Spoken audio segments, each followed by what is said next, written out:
Venezuela को लेकर America और लैटिन अमेरिका में तनाव लगातार बढ़ता जा रहा है। ड्रग तस्करी, सत्ता और संसाधनों के नाम पर अमेरिका की तरफ से जो एक्शन लिया गया, उस पर लगातार सवाल खड़े हो रहे हैं कि अब अमेरिका की नज़र एक और ज़मीन पर टिक गई है। जी हाँ, वो ज़मीन है ग्रीनलैंड।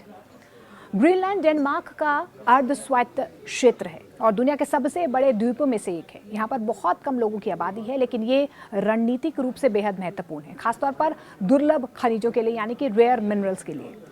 ग्रीनलैंड में रेयर अर्थ एलिमेंट्स और अन्य उपयोगी खनिज हैं जो टेक्नोलॉजी, बैटरी, रक्षा और हाई एंड मैन्युफैक्चरिंग जैसे क्षेत्रों के लिए बेहद ज़रूरी माने जाते हैं। ग्रीनलैंड दुनिया का सबसे बड़ा द्वीप डेनमार्क का अर्ध स्वायत्त इलाका है और आबादी क्योंकि कम है, लेकिन इसकी ज़मीन के नीचे छिपा है दुर्लभ खनिजों का खजाना। और यही वजह है कि वेनेजुएला के बाद अब अमेरिका की दिलचस्पी ग्रीनलैंड में बढ़ती हुई नजर आ रही है। ग्रीनलैंड में रेयर अर्थ मिनरल्स पाए जाते हैं जो आज की दुनिया में मोबाइल, इलेक्ट्रिक गाड़ियाँ, मिसाइल सिस्टम, डिफेंस टेक्नोलॉजी और एआई के लिए बेहद ज़रूरी है। अब इन खनिजों की सप्लाई पर चीन का बहुत बड़ा कंट्रोल माना जाता है और अमेरिका इस निर्भरता को तोड़ना चाहता है। अमेरिका के राष्ट्रपति डोनाल्ड ट्रंप ने इस इलाके में रुचि दिखाते हुए ग्रीनलैंड को अमेरिका में शामिल करने की इच्छा जाहिर की है और दिसंबर 2025 में ग्रीनलैंड का विशेष दूत भी नियुक्त किया गया है। और यही कदम डेनमार्क और ग्रीनलैंड दोनों के लिए चिंता का विषय बन गया है, क्योंकि वे इसे अपने क्षेत्र की संप्रभुता का उल्लंघन भी मान रहे हैं। देखिए, डेनमार्क की क्या प्रतिक्रिया सामने आई है। डेनमार्क के प्रधानमंत्री ने साफ कहा है कि ग्रीनलैंड डेनमार्क और उसके लोगों का है और ये कभी भी अमेरिका का हिस्सा नहीं बनेगा। उनकी आलोचना में ये भी कहा गया है कि ट्रंप का रुख अप्रत्याशित और थोपा हुआ लगता है। इसके अलावा आपको ये भी बता दें कि क्योंकि पुराने विवाद भी लगातार इस पूरे मामले को लेकर चलते आए हैं। पहले भी ऐसा विवाद उठा था जब ये कहा गया था कि अमेरिका कुछ एजेंट्स के जरिए ग्रीनलैंड में स्थानीय असंतोष और अलगाववादी भावना फैलाने की कोशिश कर रहा था, जिससे डेनमार्क ने अमेरिकी दूत को तलब किया था। दरअसल आपको बता दें कि अमेरिका क्या वास्तव में इस तरीके का कब्जा करना चाहता है? अब ये सवाल जो है वो खड़ा हो रहा है। कुछ विश्लेषक ये कहते हैं, ये मानते हैं कि अमेरिका की दिलचस्पी सिर्फ खनिज संसाधनों या रणनीतिक सुरक्षा में नहीं है, बल्कि ये वैश्विक भू राजनीति और शक्ति संतुलन का भी एक कहीं ना कहीं हिस्सा माना जा रहा है। रिपोर्ट्स के मुताबिक डोनाल्ड ट्रंप पहले भी ग्रीनलैंड को अमेरिका में शामिल करने की इच्छा जाहिर कर चुके हैं।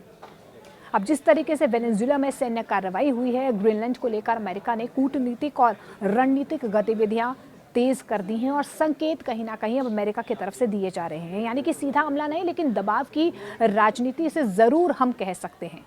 अब देखिए, डेनमार्क और ग्रीनलैंड की कहीं ना कहीं अब साफ चेतावनी या प्रतिक्रिया हम कह सकते हैं या रिएक्शन कह सकते हैं, वो भी सामने आ चुका है। डेनमार्क और ग्रीनलैंड दोनों ने ये साफ कहा है कि ग्रीनलैंड ना बिकेगा ना कब्जे में आएगा। ये इलाका उसके लोगों का है। किसी भी देश की सुपर पावर सोच से कई ज़्यादा यहाँ की संप्रभुता जो है वो अहम मानी जाती है। इसके अलावा आपको ये भी बता दें कि वैश्विक राजनीति में अब कहीं ना कहीं एक नया मोर्चा बनता हुआ नजर आ रहा है। विशेषज्ञ ये भी मानते हैं कि ये सिर्फ ग्रीनलैंड की बात नहीं है, ये लड़ाई है खनिजों की। इसके अलावा भविष्य की टेक्नोलॉजी पर भी किस तरीके से नियंत्रण हो सकता है, इसको लेकर भी एक संकेत जो है वो मिलते हुए नजर आ रहे हैं। वेनेजुएला, यूक्रेन, मिडिल ईस्ट और अब ग्रीनलैंड, हर जगह पैटर्न एक जैसा नजर आ रहा है। वेनेजुएला के साथ जारी टकराव ने यह साफ कर दिया है कि अमेरिका सिर्फ राजनीतिक बदलाव नहीं, बल्कि ऊर्जा, संसाधन और रणनीतिक इलाकों पर और ज़्यादा पकड़ चाहता है। वेनेजुएला तेल से भरपूर देश है, जबकि ग्रीनलैंड खनिजों से भरपूर देश है। दोनों में फ़र्क यह है, यही फ़र्क है कहीं ना कहीं, लेकिन अमेरिकी हितों का पैटर्न एक जैसा नज़र आता है, क्योंकि वेनेजुएला के पास तेल है और ग्रीनलैंड के पास रेयर अर्थ मिनरल्स हैं। यही फ़र्क दोनों के बीच है, लेकिन अमेरिका का पैटर्न जो है वो एक जैसा यहाँ पर नज़र आता है।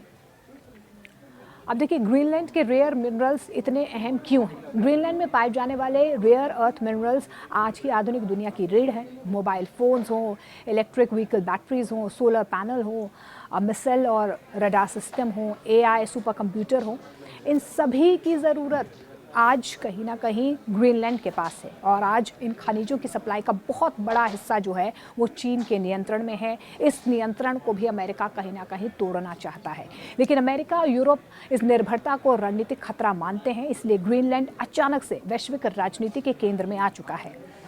देखिए, आर्कटिक रीजन जी हाँ, आपको ये भी बता दें कि जियोपॉलिटिकली युद्ध कहीं न कहीं अब छिड़ता हुआ नज़र आ रहा है। ग्रीनलैंड सिर्फ खनिजों के लिए नहीं बल्कि आर्कटिक क्षेत्र की वजह से भी अहम है। बर्फ पिघलने से नए समुद्री रास्ते खुल रहे हैं। आर्कटिक में तेल और गैस के नए भंडार हैं। रूस, चीन और अमेरिका तीनों की दिलचस्पी जो है यहाँ पर इस आर्कटिक सर्कल को लेकर, या यूँ कहें इस आर्कटिक क्षेत्र को लेकर जो है वो बढ़ती हुई नज़र आ रही है। और अमेरिका शायद ये नहीं चाहता है कि चीन का दबदबा या रूस का दबदबा इस पर ज़्यादा बने, और यही वजह है कि अब उसकी निगाहें सीधे वेनेजुएला से ग्रीनलैंड पर टिक चुकी हैं। ग्रीनलैंड पर प्रभाव का मतलब क्या है? आर्कटिक पर रणनीतिक जो बढ़त है वो सीधे तौर पर उस देश को मिल जाएगी। अब ट्रंप की सोच और अमेरिका की पुरानी इच्छा, ये पहली बार नहीं है जब अमेरिका ग्रीनलैंड पर नज़र डाल रहा है। आपको बता दें कि 1946 में भी अमेरिका ने ग्रीनलैंड खरीदने का प्रस्ताव दिया था। ट्रंप ने खुले तौर पर इसे अमेरिका का हिस्सा बनाने की बात कही। अब कूटनीतिक, निवेश और सुरक्षा के नाम पर दबाव की रणनीति जो है अमेरिका की तरफ से अपनाई जा रही है, यानी कि हथियार नहीं लेकिन राजनीतिक और आर्थिक दबाव जो है वो लगातार बनाया जा रहा है। और यही वजह है कि डेनमार्क, ग्रीनलैंड की चिंताएं बढ़ चुकी हैं। दोनों की तरफ से प्रतिक्रियाएं भी आई हैं। वहाँ के लोग डरे हुए हैं, बाहरी ताकतें उनके संसाधनों पर कब्जा करेंगी, ये लोगों के मन में कहीं ना कहीं डर जो है वो बढ़ता नजर आ रहा है। स्थानीय लोगों की सहमति के बिना बड़े फैसले थोपे जाएंगे, ये भी डर जो है वहाँ के लोगों में बना हुआ है। पर्यावरण को भारी नुकसान हो सकता है। लेकिन ग्रीनलैंड की सरकार ये साफ कह चुकी है कि हम विकास चाहते हैं लेकिन किसी का कब्जा नहीं चाहते हैं। लेकिन इस बीच अब वेनेजुएला के बाद क्या वाकई में अमेरिका की निगाहें ग्रीनलैंड पर टिकी हुई हैं? ये सबसे बड़ा सवाल बना हुआ है।